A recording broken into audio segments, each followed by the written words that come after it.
नमस्काराः।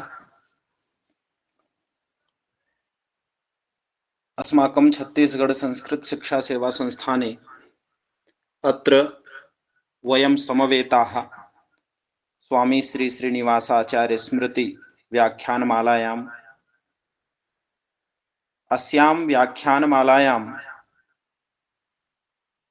आचार्याणां स्वामिवर्याणां स्मृतौ विशिष्टव्याख्यानमाला अत्र आयोज्यते। भवन्तः सर्वे जानन्ति, प्रति एकादशीम् अधिकृत्य अत्र वयं किमपि नूतनं तत्र विषयम् अधिकृत्य अत्र वयं समवेताः भवामः। तस्मिन्नेव क्रमे अद्य वयं समवेताः स्मः। अत्र अस्माकं मुख्यवक्तारः विराजन्ते, विद्यावारिधयः, युवानः विद्वांसः, डॉक्टर सुनील कुमार त्रिपाठी महाभागाः। एते अन्तर्विश्वविद्यालयस्य शिक्षाकेन्द्रस्य प्राध्यापकाः सन्ति। काशी हिंदू विश्वविद्यालये एतेषाम् उपस्थितिः वर्तते। वयं श्रोतुकामाः।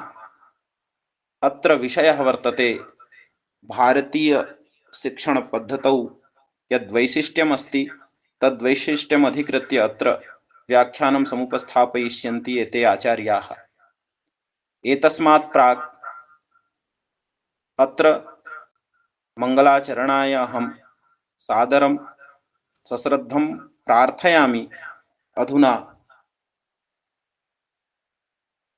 पंडित मयंक पांडेयः अत्र आमुखपटले आगत्य मंगलाचरणं विधास्यति। सर्वेभ्यो नमः। अथ मंगलाचरणम्। हरिः ओम नमस्ते रुद्रमन्यव ओतोत एघवे नमः बाहुभ्यामुत ते नमः। ध्येयं सदा परिभवग् अनामभीष्टदोहम् तीर्थास्पदं शिवविरन् चिनुतं शरण्यं भृत्यार्तिहं प्रणतपा अलभवाब्धिपोतम् वन्दे महापुरुषते चरणारविन्दम्। ओम श्री गणेशाय नमो नमः। धन्यवादाः मयंक पांडेयः। अत्र सर्वेषां विदुषां श्रोतॄणां संस्कृतानुरागिणां च एकतन्त्रेण अत्र आमुखपटले ये विराजमानाः सन्ति तेषां सर्वेषां सुस्वागतम् अभिनन्दनं व्याहरामः। अत्र अस्माकं संस्थानस्य उपाध्यक्षाः विराजन्ते, श्री सुरेश चंद्र तिवारी महाभागाः। एते अस्य कार्यक्रमस्य मुख्यातिथयः वर्तन्ते। सभाध्यक्षं च अत्र निर्वक्ष्यन्ति। एतस्मात् अहं सादरम् एतेषां चरणकमलौ अपि चरणकमलेषां प्रणिततिं स्वकीयं प्रणमाञ्जलिं च विनिवेद्य अत्र सुस्वागतं व्याहरामि। अथ च ये मुख्यवक्तारः अत्र विराजन्ते त्रिपाठीवर्याः, एतेषामपि अस्माकम् अत्र आमुखपटले अथ च संस्थाने स्वागतं धन्यवादं च अत्र प्रणतिपुरस्सरं स्वकीयं प्रणमाञ्जलिम् अपि विनिवेदयामि। अथ च प्रार्थयामि यत् अधुना अस्मान् विषयमधिकृत्य श्रावयन्तु। यद्विषयं वर्तते तदिति इति अस्माकं चिन्तनं वर्तते। आचार्याः त्रिपाठी महाभागाः। धन्यवाद मनीष जी। आवाज आ रही है? जी जी। अचिंत्य व्यक्त रूपाय निर्गुणाय गुणात्मने समस्त जगदाधार मूर्तये ब्रह्मणे नमः। छत्तीसगढ़ संस्कृत सेवा शिक्षा सेवा संस्थानम के समस्त पदाधिकारीगण, मेरे सम्मुख उपस्थित मनीष जी, जिन्होंने जो संचालन कर रहे हैं, जिन्होंने अभी मंगलाचरण किया, उनको, और इस संस्था के एक और पदाधिकारी जो यहाँ उपस्थित हैं उपाध्यक्ष रूप में, और हमारे मित्र मृत्युंजय जी, आप सभी का आभार। और मैं अभिवादन करता हूँ कि आपने मुझे ये मौका दिया।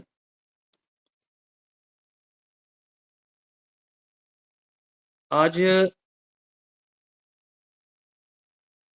मैं जिस जगह काम कर रहा हूँ वो एक यूजीसी का स्वायत्त संस्थान है जो टीचर ओरिएंटेड है, जो विश्वविद्यालयों के कैपेसिटी बिल्डिंग और इनोवेशन पे काम करता है।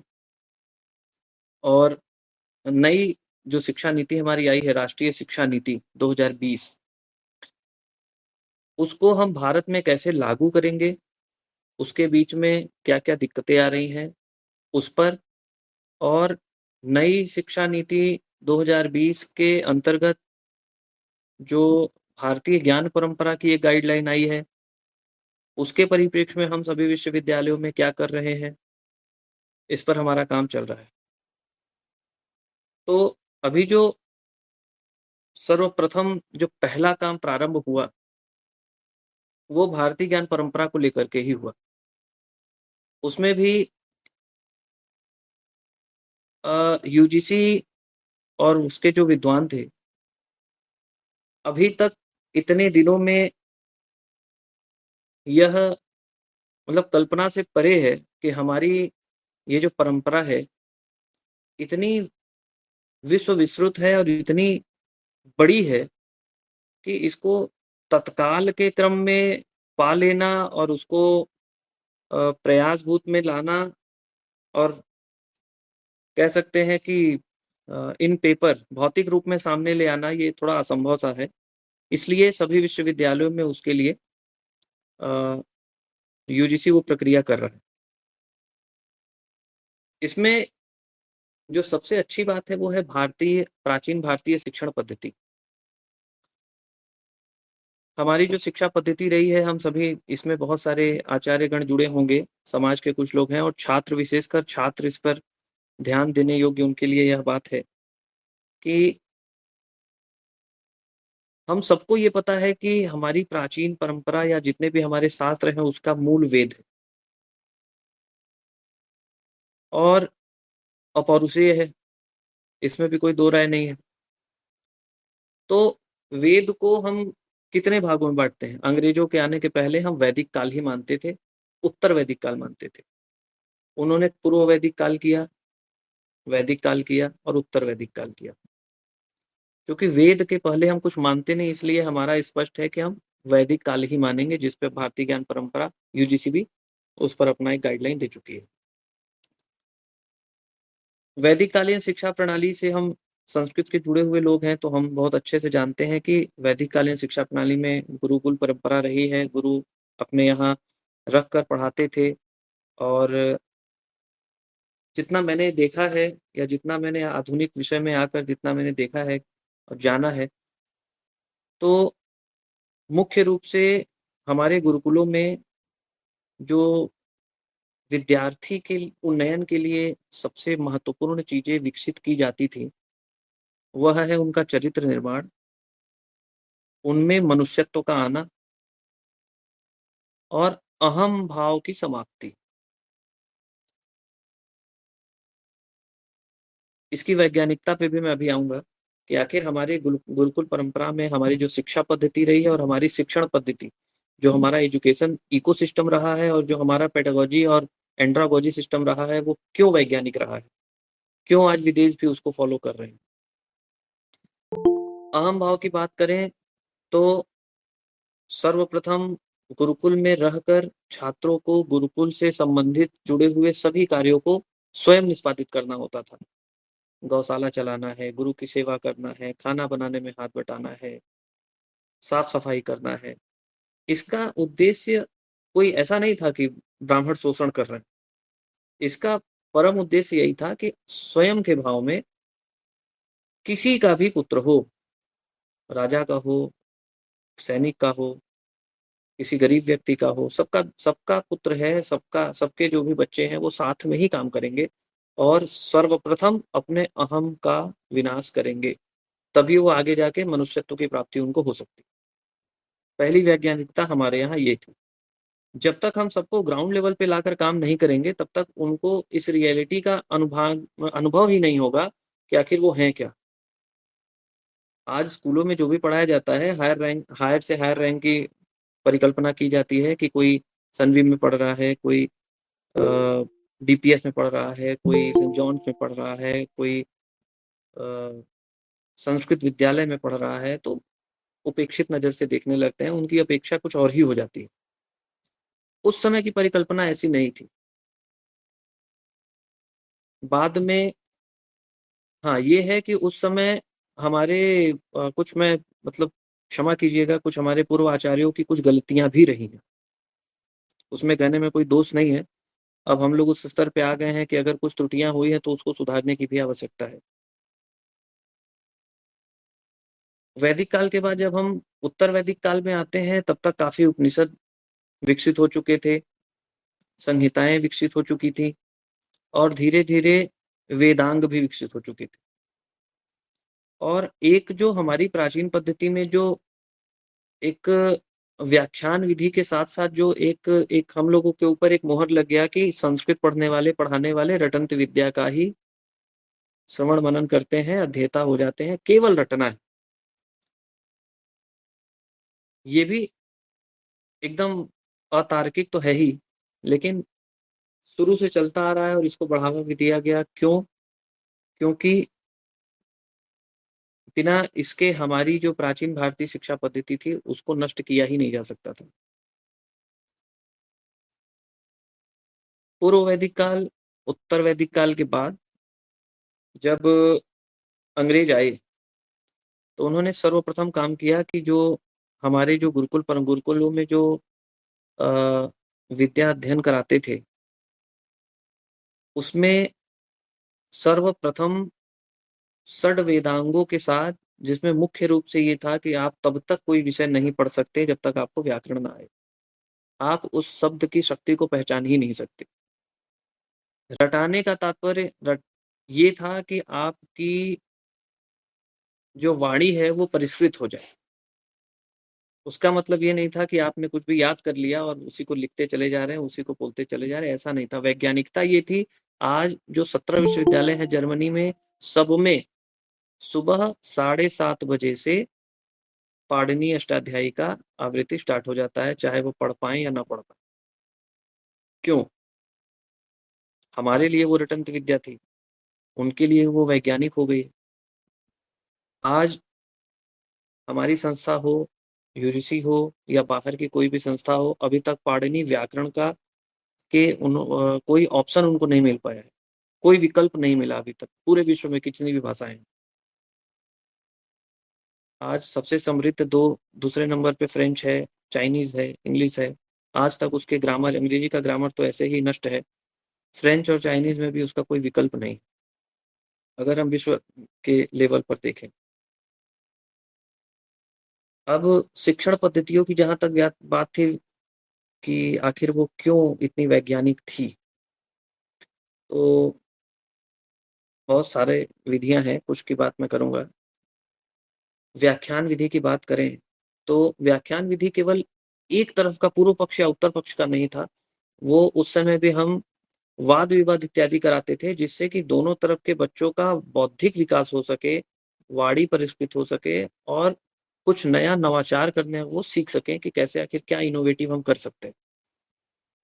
एक ज्योतिष जब 12वीं शताब्दी में अ, भास्कराचार्य जी हुए, तो उन्होंने लीलावती ग्रंथ में एक धूलीकर्म विधि की चर्चा की है।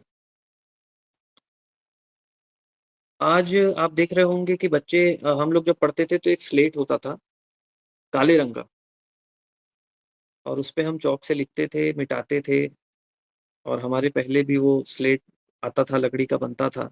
आजकल हम विकसित हो गए हैं, हमारे पास डिजिटल स्लेट है बच्चों के पास।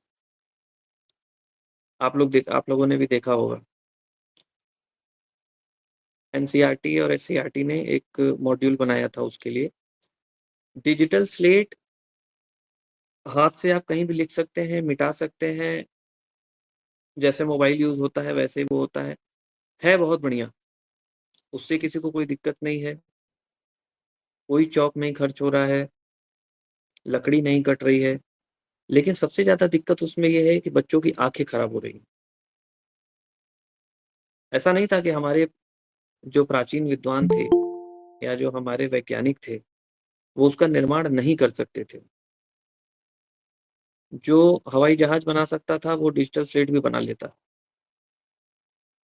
लेकिन उसका तात्पर्य यही था कि उसका हमारे ऊपर क्या रिएक्शन हो रहा है। धूलीकर्म विधि का तात्पर्य ये था कि जहां आप बैठे हैं वहां कुछ मिट्टी इकट्ठी की जाती थी, उसको फैलाकर उसी में गणित सिखाई जाती थी और एक बार के बाद वो दोबारा भी यूज हो सकती थी, उसको मिटाए और फिर लिखे। और उस समय की बौद्धिक क्षमता भी ज्यादा थी आज के समय में। तो उससे तात्पर्य ये था कि जो भी हमारी मिट्टी है वो एज इट इज रहती, उसको कोई खराबी नहीं होती। जो भी लकड़ियों का यूज होता था, मिट्टी का यूज होता था, वो हमारे वनस्पतियों के लिए भी ठीक था। जो आज के लिए, आज के परिप्रेक्ष्य में डिजिटल जितने हम होते जा रहे हैं वो उतना ही नुकसान कर रहा है। अब ये वैज्ञानिकता समझ में आ रही है तो जर्मनी में धूलिकर्म विधि प्री प्राइमरी में स्टार्ट कर रहा है, जो हमने बहुत पहले कर दिया।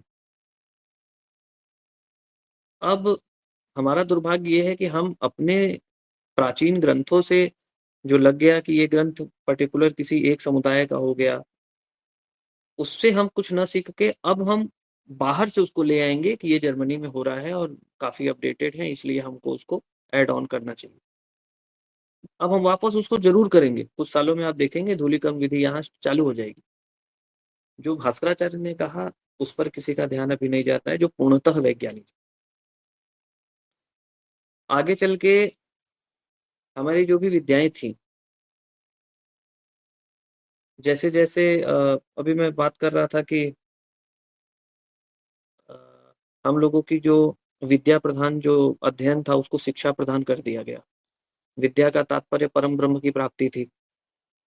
सभी विद्याओं को, सब विद्या के अंतर्गत सभी शिक्षाओं को जोड़कर अलग अलग अलग अलग तरह के कई सारे ज्ञान हम जब एकत्रित कर लेते थे और परम ब्रह्म की प्राप्ति की ओर बढ़ते थे, तब उस विद्या के ज्ञाता हो जाते थे।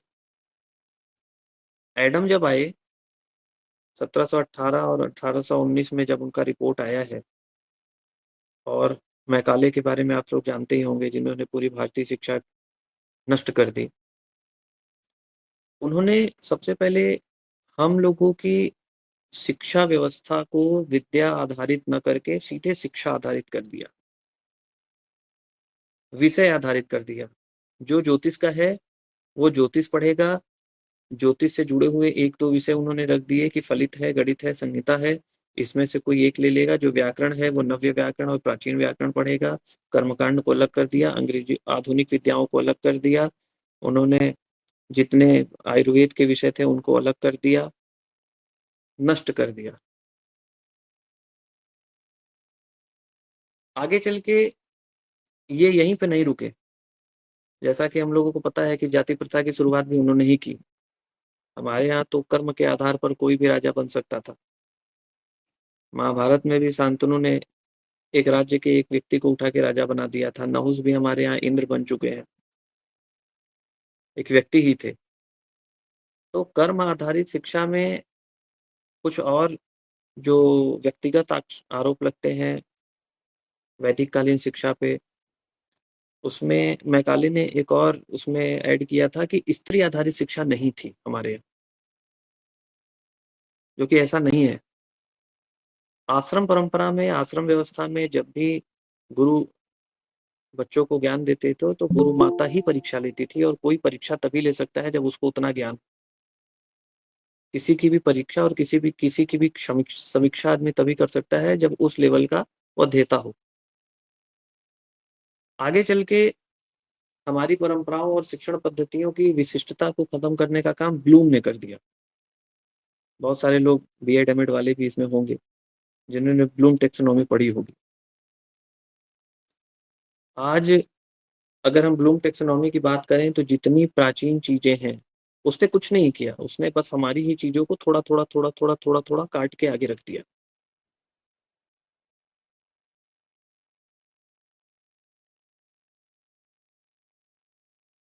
हमारे यहाँ जो भी हमारी विद्याएं थी, आचार्यों से भी थोड़ा सा एक कथा है कि तिरुवनंतपुरम के उत्तर की ओर एक गांव था जिसमें एक वैद्य रहते थे अंग्रेजों के शासनकाल में, और वो उस समय के प्लास्टिक सर्जरी के स्पेशलिस्ट थे। जब ये प्रथम विद्रोह हुआ था उसमें काफी अंग्रेजों की क्षति हुई थी, जिसमें अंग्रेज के कमांडर थे ल्यूना हेल्स। ल्यूना हेल्स का नाक कट गया था, पूरा का पूरा अलग हो गया था, और वो उसी स्थिति में वापस जा रहा था। तो हमारे यहाँ भारत में ही कुछ लोगों ने कहा कि आपकी नाक ठीक हो सकती है, दक्षिण में एक विद्वान है, वैद्य हैं, उनके यहाँ चलिए। वो वहां गए, उन्होंने प्राचीन विद्या से उनकी सर्जरी की, वो पूरा का पूरा नाक सही हो गया। अब गड़बड़ी क्या हुई? ऐसा नहीं है कि उन्होंने उनका इलाज कर दिया तो गलत हो गया। अब वो विदेश गया, इंग्लैंड पहुंचा, इंग्लैंड के असेंबली में उसने ये बात कही कि मैं भारत गया था, भारत में मेरे साथ ऐसी दुर्घटना हुई, और कोई भी मॉडर्न साइंस ऐसा नहीं कर सकता था जो भारत के एक कुटिया में रहने वाले एक व्यक्ति ने जोड़ दिया, और सुबह उसका निशान तक नहीं था। वहां से कुछ लोगों का दल आता है, उनसे वो ज्ञान सीखने के लिए। हमारे लोग, उस समय कॉपीराइट का जमाना तो था नहीं, और इतना ज्यादा उदार थे हम, जो हमने कही ना कुछ गलतियां इधर से भी हुई हैं, इतना ज्यादा हम उदार थे कि उन्होंने अपनी तो विद्या दी ही, उन्होंने साथ में 37 ऐसे विद्वानों के नाम बताए जो उनसे भी बढ़ के थे। उन्होंने कहा मैं तो कुछ नहीं हूं, आप यहीं से 2 गांव आगे जाएंगे, एक ये विद्वान है, वहां से थोड़ा आप उत्तर की ओर बढ़ेंगे, एक और विद्वान है। ऐसे ऐसे करके उन्होंने 37 विद्वानों के, उस समय 37 विद्वानों के नाम बताए, और उन लोगों से संपर्क करने पे उन्होंने और 37 लोगों के नाम बताए होंगे। ये गलतियां हुई। उन्हीं विद्याओं को लेकर के आज जो भी मॉडर्न साइंस आज बहुत ज्यादा हाईटेक है, वो हमारी ही विद्याओं को लेकर के हाईटेक है, और कॉपीराइट भी ऐसा हो गया है कि अब हम उसे अपना भी नहीं कर सकते, यूज भी नहीं कर सकते। जैसे हल्दी पूरी रूप से सबको पता है, कोई भी बच्चा भारत में पैदा होगा उसको ये पता है कि हल्दी भारत की ही देन है, लेकिन हल्दी हमारा नहीं है। हम बिना उस अमेरिका को टैक्स दिए हम नहीं खरीद सकते, क्योंकि कॉपीराइट हल्दी पे सबसे पहले उसने किया। हमारे विद्वानों ने सबसे पहले गलती यही की। कई बार ठीक भी नहीं लगता कि हम लोग उसी विषय के पढ़ने पढ़ाने वाले लोग हैं और ऐसा कहना पड़ रहा है, लेकिन ये आवश्यक है कि लोगों को पता चले। हमने हर जगह 2 चीजें की, हमने गोपनीयता का भी ध्यान रखा और हमने पारदर्शिता का भी ध्यान रखा। लेकिन हमारे पूर्वाचार्यों ने एक गड़बड़ी कर दी, जहां उनको गोपनीयता का ध्यान देना था उन्होंने पारदर्शिता कर दिया, जहां उन्हें पारदर्शी होना था उन्होंने गोपनीयता बरत दी, जहां उन्हें ट्रांसपेरेंसी दिखानी थी वहां कॉन्फिडेंशियलिटी दिखाई, जहां कॉन्फिडेंशियल रखना था उसको ट्रांसपेरेंसी कर दी। हमने अपने ज्ञान का प्रचार भी नहीं किया, हमने उसको ये नहीं कहा कि ये हमारा ही और हमारा ही रहेगा। भास्कराचार्य ने जड़त्व का जब नियम दिया, उन्होंने उस समय सबके सामने खुल के नहीं कहा कि ये हमारा ही है। उस समय विद्वानों ने जो आपसी मतभेद थे उस कारण से भी वो बहुत ज्यादा चर्चा में नहीं आए, हाईलाइट नहीं हुआ। नहीं तो न्यूटन वगैरह तो कहीं नहीं थे। न्यूटन ने जब अ, जड़त्व का जो नियम दिया है, उसके पहले ऐसा तो था नहीं कि सेब जमीन पे गिरता ही नहीं था। सेब या आम गिर के जमीन के ऊपर तो जाता नहीं था। उसके पहले भी हमारे यहाँ बहुत सारे, भास्कराचार्य ने सतम हतम ये नहीं उत्तम नवत्यात इत्यादि करते हुए हारम मृणालम कहा है कि हार टूट के जब वो जमीन पर गिर जाते हैं, अपनी पुत्री को जब वो पढ़ा रहे हैं, उसकी गणना करते हुए उन्होंने जो मान निकाला है वह आज के समय का पाई का मान। ये विशिष्ट पद्धति थी हमारी और ये वैज्ञानिकता थी और यही गलती भी थी कि हमने उसको ट्रांसपेरेंट तो किया, हम उसका प्रचार नहीं कर पाए। ये जो पाई का मान आज के लिए दिखाया जाता है कि ये पाई का इतना मान है, वो उस समय का है और ये आप बीजगणित में मिल जाएगा सिद्धांत भास्कराचार्य के। ऐसे बहुत से उदाहरण हैं। भास्कराचार्य के चारों ग्रंथ अगर हम लीलावती, बीजगणित, सिद्धांत शिरोमणि, गणिताध्याय और गोलाध्याय को देखें तो ऐसे अनंत बहुत सारे उदाहरण मिल जाएंगे। आर्यभट्ट की चर्चा हम लोग करते हैं हर जगह, आर्यभट्ट ने जीरो दिया, जीरो दिया, जीरो दिया। उसके पहले गणना कैसी होती थी?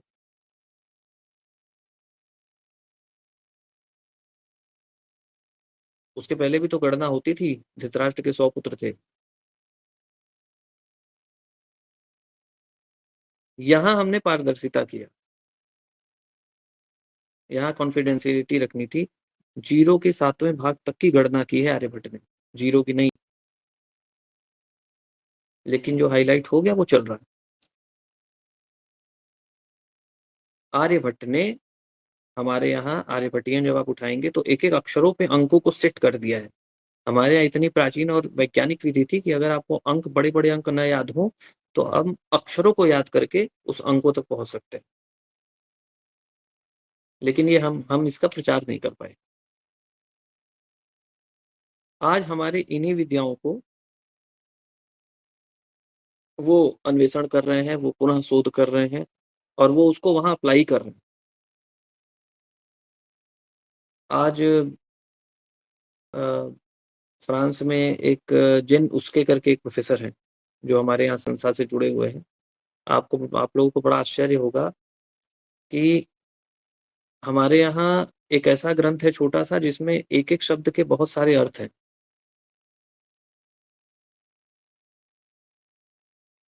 एक संस्कृत डिक्शनरी है पुरानी।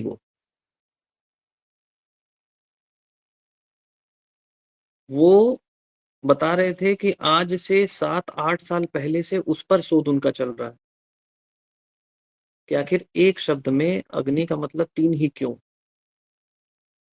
सर का मतलब बाण तो 5 क्यों, प्रमाण में हम ये क्यों ले रहे हैं। मतलब हमारे यहाँ इतना सिस्टमेटिक सिस्टम था कि एक एक अक्षर, एक एक शब्द की व्युत्पत्ति, उसके अर्थ, वो अर्थ कहाँ जा रहा है और अंतिम में लाकर हम उसको, हमारे जो वैदिक और व्याकरण के विद्वान थे उन्होंने लाकर अंत में गणित पर रख दिया। और जैसे ही कोई भी चीज गणितीय फॉर्मूले पे आती है वो वैज्ञानिक हो जाती है। उन्होंने स्वर बताए, उच्चारण स्थान बताया, उसका अक्षर बताया, अ का मतलब आर्यभट्टियम मिला के एक बता दिया, वो हो गया साइंटिफिक। इतना सिस्टमेटिक था।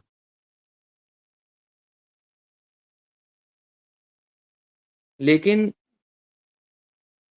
हम उसको भुना नहीं पाए, हमने उसका प्रचार नहीं किया, यही हमारी गलती हो गई।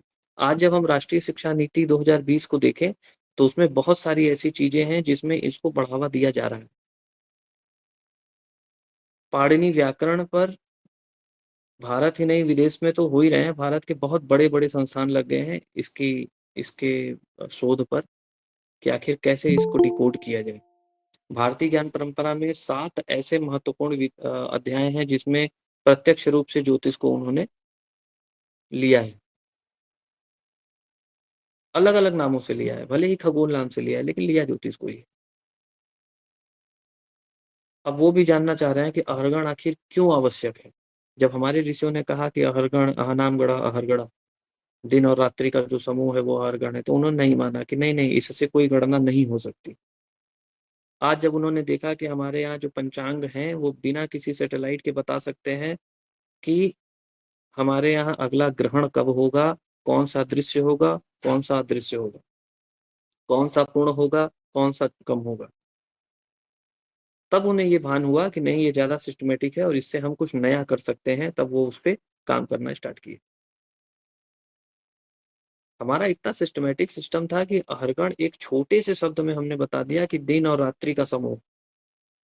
किस दिन और रात्रि का समूह, जब से सृष्टि प्रारंभ हुई है तब से लेके आज तक हमने कितने वर्ष व्यतीत कर दिए, वही हमारा हरगण। हमारे पास पूरा कैलकुलेशन आ गया, पुराने से लेके नए तक। आज जो प्लेनेटरी कैलकुलेशन हम कर रहे हैं साइंस में, उसमें भी अब अहरगण को जोड़ करके प्लेनेटरी कैलकुलेशन किया जा रहा है कि क्या वो प्राचीन से भी सूक्ष्म आ रहा है या नहीं आ रहा है, जिसके लिए ग्रह लाघव और केतकी ग्रह गणितम का प्रयोग हो रहा है। अब क्योंकि उन्हें वो बहुत पहले से पता है कि ये वैज्ञानिक है, और बस हम ही हैं जो उससे अपने शास्त्रों से थोड़ा थोड़ा दूर हो रहे हैं, और बीच में काफी कुछ हम लोगों को अलग कर दिया गया। ये हमारी शिक्षण पद्धति की विशिष्टता थी।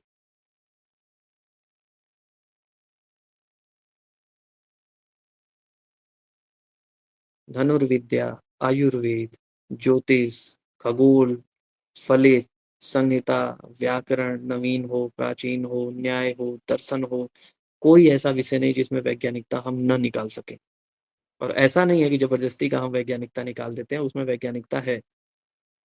आज अगर हम न्याय की बात करें तो आप देखेंगे कि भारतीय ज्ञान परंपरा की जो गाइडलाइन है, उसमें जो विधि की शिक्षा है, उसमें हमने तर्क और न्याय, हमारे तर्क और न्याय ग्रंथ रखे गए। किस आधार पे?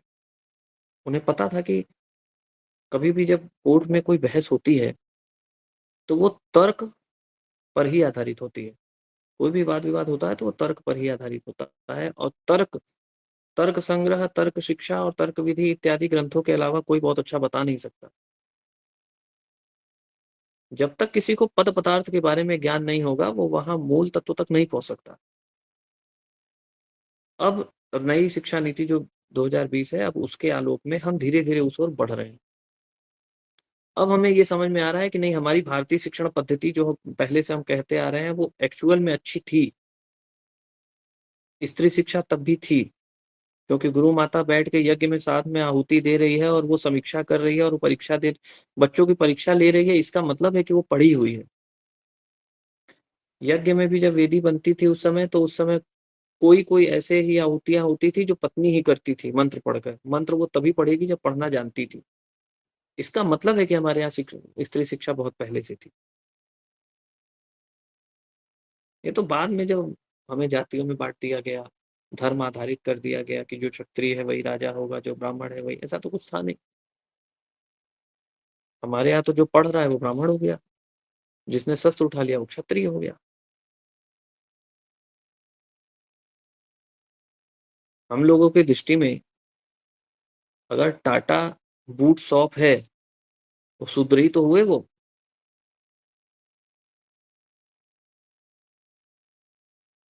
कर्म आधारित शिक्षा हमारे यहाँ आधारित थी।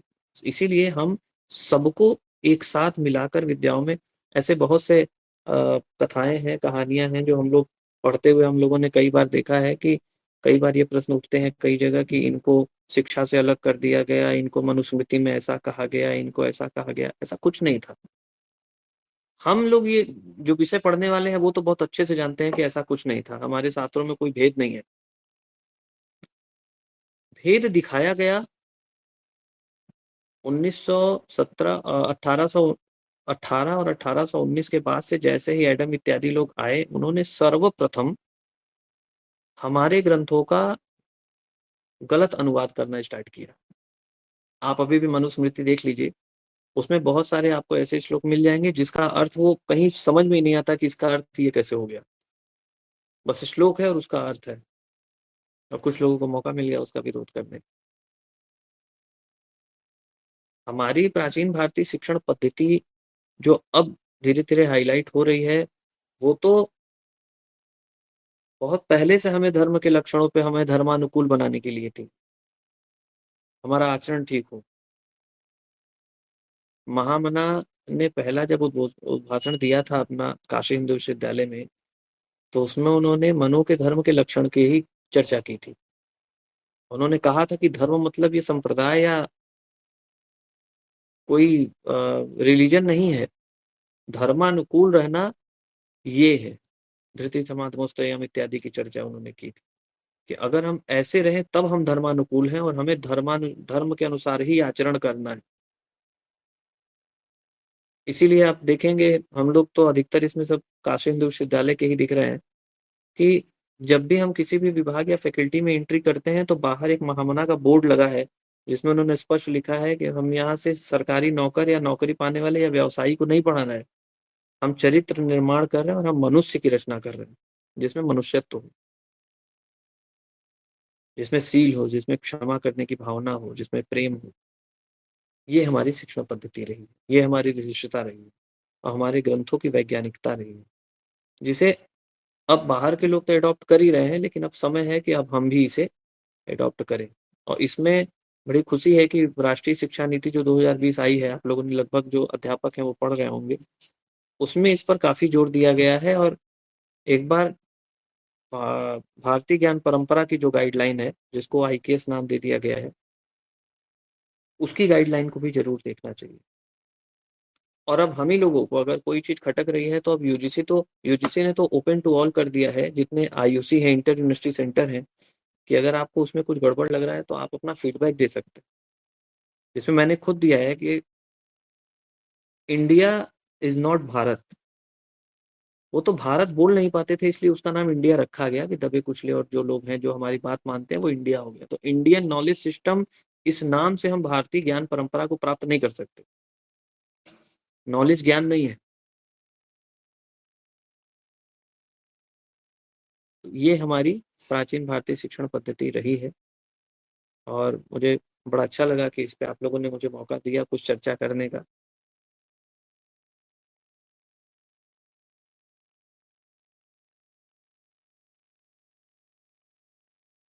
जब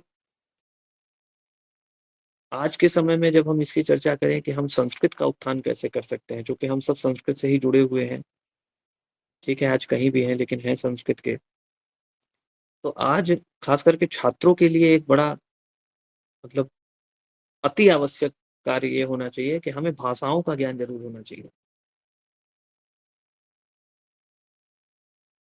जो शिक्षा से जुड़े हुए हैं, जिनको पता है कि संप्रेषण क्या है, वो जानते हैं, जो BEd MAd वगैरह लोग किए हैं। क्योंकि एक अच्छा संप्रेषण वही हो सकता है कि दूसरे तरफ से अगर किसी ने कुछ कहा और दूसरी तरफ एज इट इज वही अगर पहुंचा, वही कम्युनिकेशन है। अगर बीच में वो अवरुद्ध हो गया तो वो संप्रेषण नहीं है।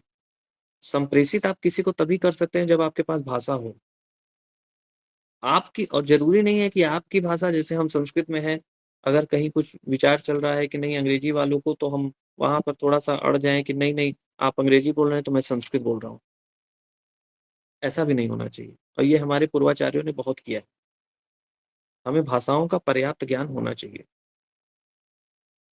जैसा बापूदेव शास्त्री और सुधाकर द्विवेदी इत्यादि ने, जिनका इतना भारी विरोध हुआ, अंग्रेजों की सरकार रहते, अंग्रेजों के लॉर्ड और वायसराय की आर्टिकल में गलती निकाल देते थे अंग्रेजी भाषा में।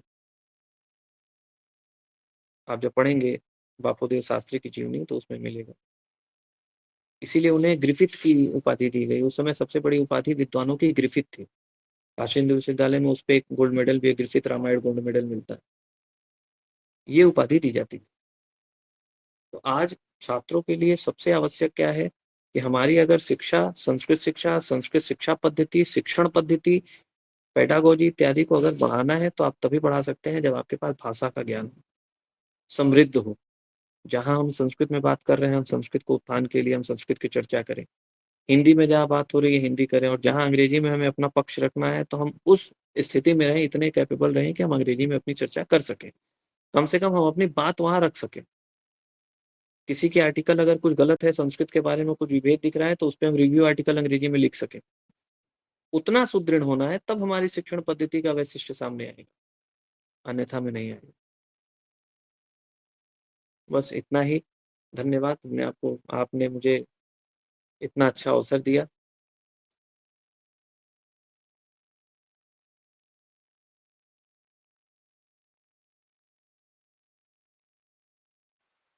बहुत बहुत धन्यवाद आपको।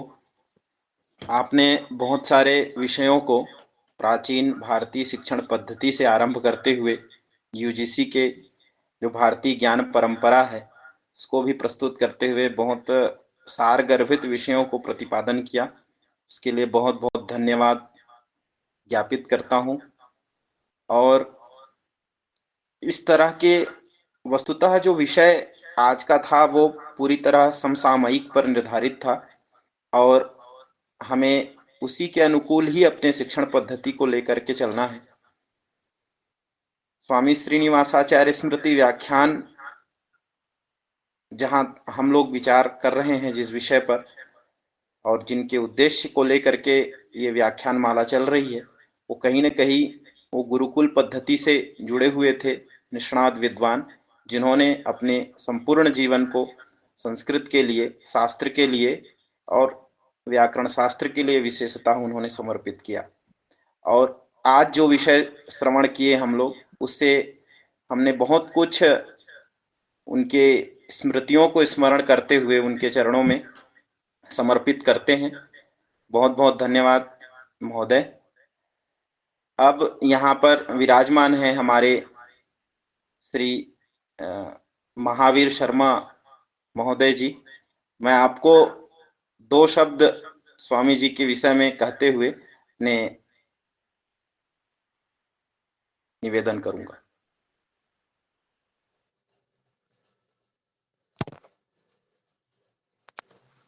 प्रणाम आचार्य जी।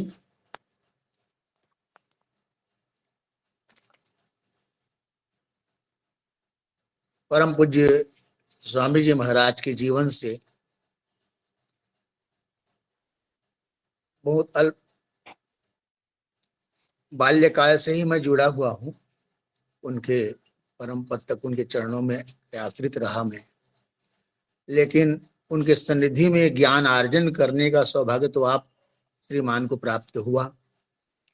मैं तो आप लोगों के बीच में रहते हुए आप लोगों की शिक्षा, संस्कृत के प्रति निष्ठा, किस प्रकार से प्रातःकालीन 4 बजे से आप लोग शिक्षा ग्रहण करते थे स्वामी जी की सन्निधि में, ये सब देखा सुना हुआ हूँ। स्वामी जी महाराज के जीवन की जो एक व्यवस्था थी उनके जीवन की, उसको जितनी निकटता से आपने देखा है उतने निकटता से देखने का मुझे सौभाग्य प्राप्त नहीं हुआ, क्योंकि मैं गुरुकुल में निवास नहीं करता था। उसके पश्चात भी जितना कुछ मुझे दिखाई पड़ा, बाल्यकाल से ही उनके ऊपर संस्कृत महाविद्यालय का दायित्व, साथ ही श्री वेंकटेश मंदिर का दायित्व उनके ऊपर आया, और जिसको निर्बाध गति से आजीवन उन्होंने बिना लेस मात्र भी त्रुटि हुए उन्होंने संपन्न किया। जितनी विद्वता उनमें दिखाई पड़ती थी, उससे भी अधिक उनमें साधुता दिखाई पड़ती थी। परम सौम्य, परम सुहृद, और प्रत्येक विद्यार्थियों के प्रति उनकी जो दृष्टि थी, इतना अपनापन लिए हुए जैसे अपने निज पुत्र की वो देख रेख करते, और उनके उसके सर्वांगीण विकास में जिस प्रकार से वो अपनी दृष्टि रखते, वही दृष्टि जहां तक मैंने देखा प्रत्येक विद्यार्थियों के प्रति उनकी रही है। मेरे उनके सन्निधि में रहते रहते अनेक विद्यार्थी वहां आए, शिक्षा पूर्ण किए, निकल गए, जिसमें आप श्री भी हैं। और ऐसे महान विभूतियां उनके सन्निधि से प्रकट हुई हैं, जो आज पूरे देश में सर्वत्र दिखाई पड़ रहे हैं, जिसका मूल श्री श्रीनिवास संस्कृत महाविद्यालय बिलासपुर रहा है। परम पूज्य स्वामी जी के चरणाश्रित जितने भी उनके छात्र और शिष्य रहे हैं, वो दिग दिगंत में नक्षत्र की भांति दीप्यमान हो रहे हैं। मैं तो अपने आप को कृतकृत्य समझता हूँ। आपके को ज्ञात ही होगा, फिर भी मैं निवेदन करूं, कल ही परम पूज्य गुरुदेव भगवान की पुण्यतिथि है, और इसलिए मैं आज गया था मंदिर, और वर्तमान स्वामी जी से निवेदन भी किया कि आज व्याख्यान है परम पूज्य गुरुदेव के नाम से ही प्रचालित किया है, मनीष जी ने किया है। और उसके पश्चात परम पूज्य तिवारी जी से उनसे क्या संभाषण हुआ मुझको ज्ञात तो नहीं है, लेकिन मैंने यही निवेदन किया था व्याख्यान श्रवणीय है, और इसमें तो कदाचित वो इससे जुड़े नहीं हैं ग्रुप से, उनको लिंक प्राप्त नहीं हुआ होगा, ऐसा दास को अनुमान है। और उन्होंने भी बड़ी प्रसन्नता व्यक्त की और बताया कल ही स्वामी जी का पुण्यतिथि है, तो उस बात को मैं आज इस व्याख्यान माला में आप सबके समक्ष रख रहा हूं। और उनके नाम से जो यह व्याख्यान माला आपने प्रस्तुत किया है, मैं तो अभिभूत हूँ। समयाभाव के कारण मैं कल ही यात्रा से आया हूँ मनीष जी। मैं उत्तराखंड चला गया था और आते ही तिवारी जी का आदेश प्राप्त हुआ तो मैं आप लोगों से जुड़ा। मैं तो उन चरणों के आश्रित शिष्य हूँ, इससे मैं अपने आप को परम धन्य मानता हूँ, जिनका जीवन संस्कृत और संस्कृति के साथ जुड़ करके परम धर्म का जो निरंतर हम लोगों को शिक्षा प्रदान किया करते थे, ऐसे गुरुदेव के चरणों में साष्टांग प्रणाम करते हुए आप सबका हार्दिक अभिनंदन करके वाणी को विराम देता हूँ। जय श्रीमन नारायण, सादर प्रणाम। जी धन्यवाद महोदय जी, बहुत बहुत धन्यवाद। निश्चित ही ये स्वामी जी की स्मृति में व्याख्यान माला समर्पित है और इस कार्यक्रम की अध्यक्षता कर रहे संस्थान के उपाध्यक्ष श्री सुरेश चंद्र तिवारी जी से सादर निवेदन है कि वो 2 शब्द से हमें समुद्बोधन करें। तिवारी जी।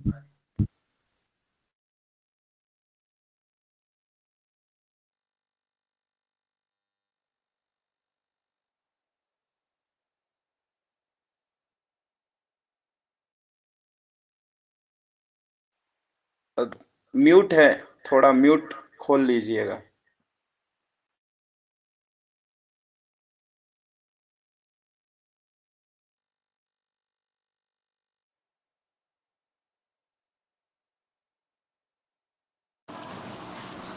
हेलो जी, आवाज आ रही है? जी जी जी, जी। सभी आचार्यों को नमन करते हुए सादर प्रणाम। आज जो प्राचीन शिक्षा पद्धति पर डॉक्टर त्रिपाठी साहब को सुन रहा था, बहुत आनंद और बहुत ही गंभीर विषय उन्होंने उठाया। हम सबके लिए वो अत्यंत महत्वपूर्ण है। हमारे भैया महावीर जी बाहर से आए, आज मैंने उनसे भी निवेदन किया। पूज्य स्वामी जी को भी मैंने दूरभाष से बात करना चाहा, पर किन्हीं व्यस्तता के कारण वो उठा नहीं पाए, तो उनसे चर्चा तो नहीं हो पाई आज हमारी। 2-3 बार प्रयास किया, कोई बात नहीं। स्वामी जी के ही प्रत्यक्ष स्वरूप